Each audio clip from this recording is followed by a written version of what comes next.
ಉಪಟಳಕ್ಕೆ break ಹಾಕುವ ನಿಟ್ಟಿನಲ್ಲಿ ಕಾರ್ಯಾಚರಣೆ ನಡೆಸಿ ಪುಂಡಾನೆಗಳನ್ನು ಹಿಡಿಯಲು ಮುಂದಾಗಿರುವ ಅರಣ್ಯ ಇಲಾಖೆ ಭಾನುವಾರ ಮಧ್ಯಾಹ್ನ ತಾಲೂಕಿನ ಹಳ್ಳಿಗದ್ದೆ ಶಾಂತಿ ಎಸ್ಟೇಟ್ನಲ್ಲಿ ಒಂದು ಪುಂಡಾನೆಯನ್ನ ಸೆರೆ ಹಿಡಿಯುವಲ್ಲಿ ಯಶಸ್ವಿಯಾಗಿದ್ದಾರೆ. ಶನಿವಾರ ಮಧ್ಯಾಹ್ನ ಬಿಕ್ಕೂಡು ಹೋಬಳಿ ಚೋಳನಹಳ್ಳಿ ಅರಣ್ಯ ಪ್ರದೇಶಕ್ಕೆ 7 ಕುಮ್ಕಿ ಆನೆಗಳ ತಂಡವು ಬಂದಿಳಿಯಿತು. ಎಲ್ಲ ಆನೆಗಳು ದುಬಾರಿ ಮತ್ತು ಮತ್ತಿಗೋಡು ಅರಣ್ಯ ಪ್ರದೇಶದಿಂದ ಲಾರಿಗಳಲ್ಲಿ ತರಲಾಯಿತು. ಕಾರ್ಯಾಚರಣೆಯಲ್ಲಿ ಧನಂಜಯ, ಭೀಮ, ಏಕಲವ್ಯ, ಮಹೇಂದ್ರ, ಹರ್ಷ, ಪ್ರಶಾಂತ್, ಕಂಜನ್ ಎಂಬ 7 ಆನೆಗಳು ಆಗಮಿಸಿದ್ದು, ಅರಣ್ಯ ಸಂರಕ್ಷಣಾಧಿಕಾರಿ ಯಡುಕುಂಡಲ ಅವರ ಮಾರ್ಗದರ್ಶನದಲ್ಲಿ ಕಾರ್ಯಾಚರಣೆ ನಡೆಯಿತು. ಕಾರ್ಯಾಚರಣೆಯಲ್ಲಿ ಎಸಿಎಫ್ಒ, ಡಿಎಫ್ಒ, ಆರ್ಎಫ್ಒ ಹಾಗೂ ಸಿಬ್ಬಂದಿ ವರ್ಗದವರು ಇದ್ದರು.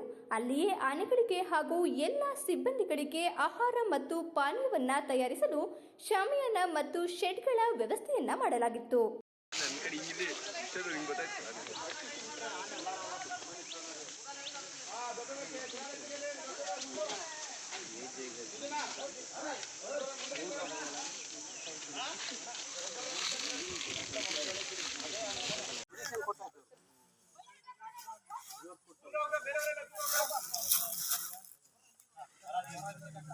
ಗಿರೀಶ ಬಂದ್ಬಿಡಿ ಈ ಕಡೆ.